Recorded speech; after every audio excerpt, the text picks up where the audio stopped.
Halo teman-teman, perkenalkan nama saya Imelda dari Fakultas Teknologi Pertanian. Sekarang saya akan membuat video reaction untuk menjawab pertanyaan dari Pak Greg mengenai matkul pendidikan agama. Topik yang kami bahas kali ini adalah menganalisis kesombongan.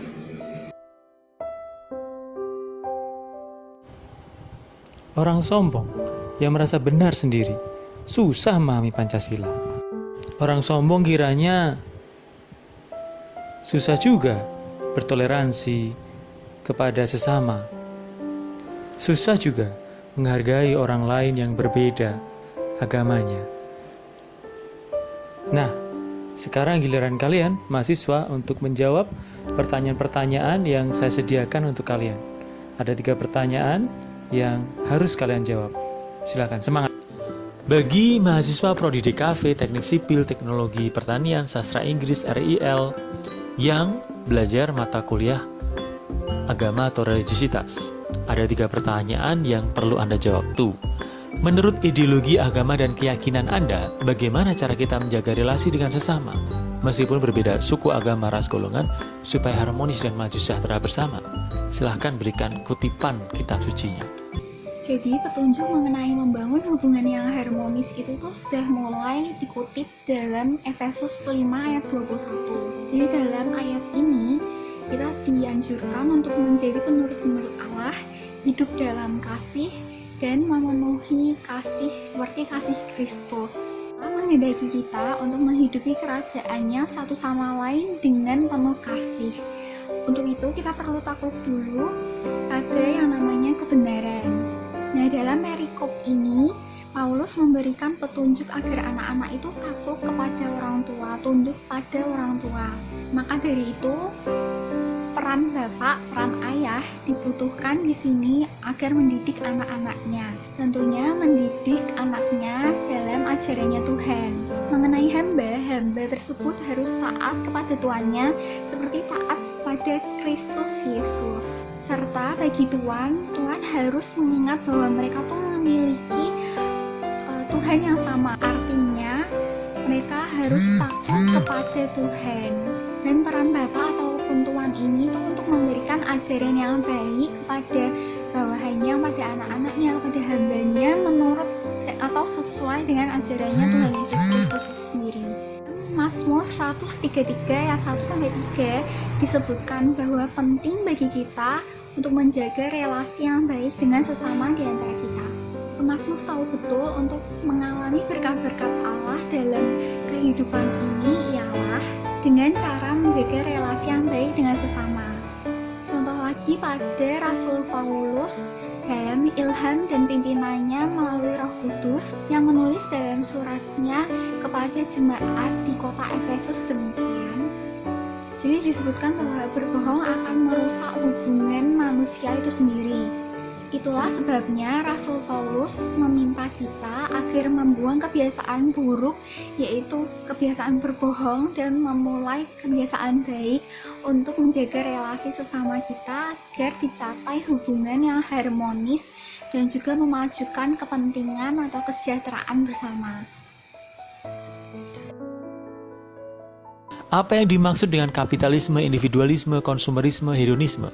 Apakah agama Anda setuju dengan ideologi tersebut? Berikan juga kutipan kitab suci terkait. Budaya tak pernah lepas dari kata dosa, menurut saya itu. Dan Alkitab sendiri dengan gamblangnya memotret keadaan manusia yang berdosa. Nah, misalnya penilaian Allah dalam Mazmur 14 yang berkata bahwa orang fasik itu tuh orang yang bertindak jahat atau berbuat keji, tidak ada orang yang berbuat baik di situ. Manusia pada zaman sekarang ini semakin tenggelam pada nista dosa. Nah, Paulus mengingatkan bahwa akhir-akhir ini akan ada banyak kesusahan. Mengapa Paulus bisa bilang gitu?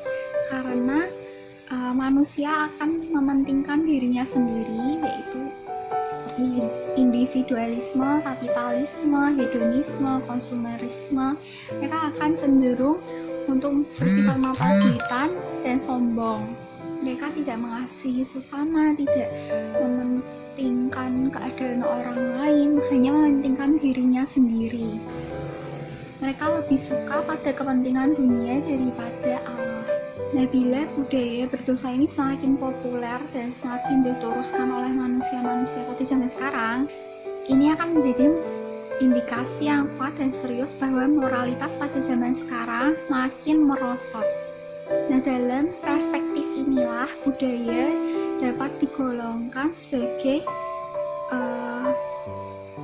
riak-riak akibat perbenturan antara gelombang zaman dengan karang kebenaran, kesucian, keadilan, dan kesempurnaan kasih serta kemuliaan Allah yang tak pernah berubah.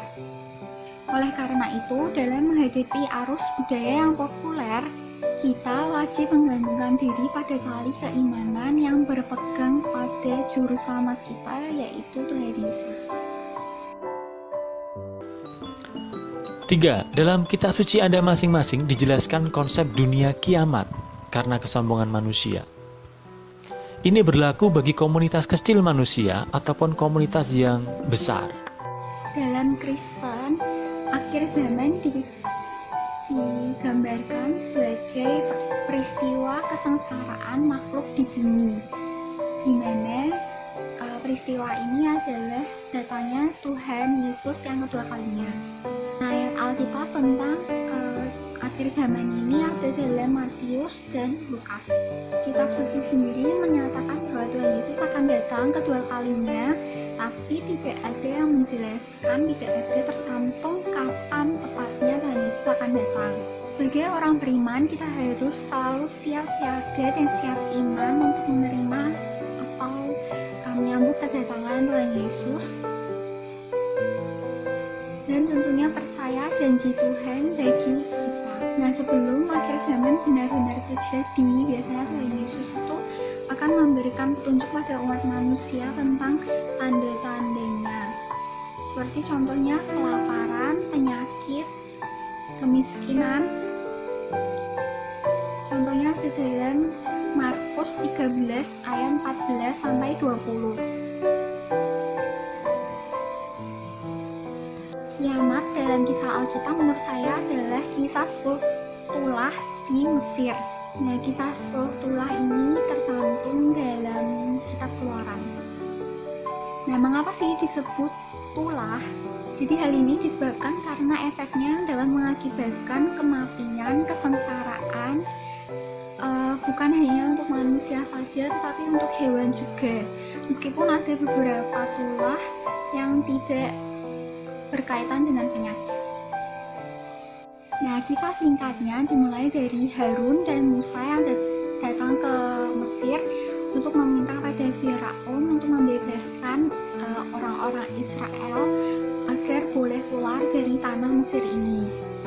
Tetapi Firaun tidak mengizinkan Israel untuk keluar dari tanah Mesir. Sehingga akhirnya Tuhan menghukum Mesir menggunakan tulah itu, mulai dari tulah pertama sampai ke 9, mulai dari air yang diubah menjadi darah, kata, nyamuk, sampai tulah yang ke-9 yaitu ke-8. Firaun pun masih keras hati tidak mengizinkan Israel untuk keluar dari tanah Mesir, hingga akhirnya Tuhan memberikan tulah ke-10 yaitu anak-anak sulung mati, baik itu manusia maupun hewan juga semuanya mati.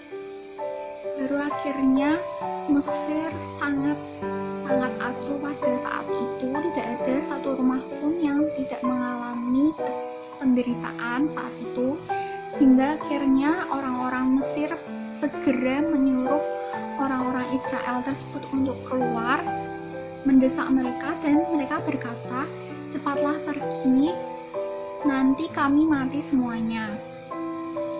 Nah, menurut saya ini merupakan kisah kiamat kecil bagi bangsa Mesir, karena Mesir ini tidak membiarkan bangsa Israel untuk keluar dari tanahnya.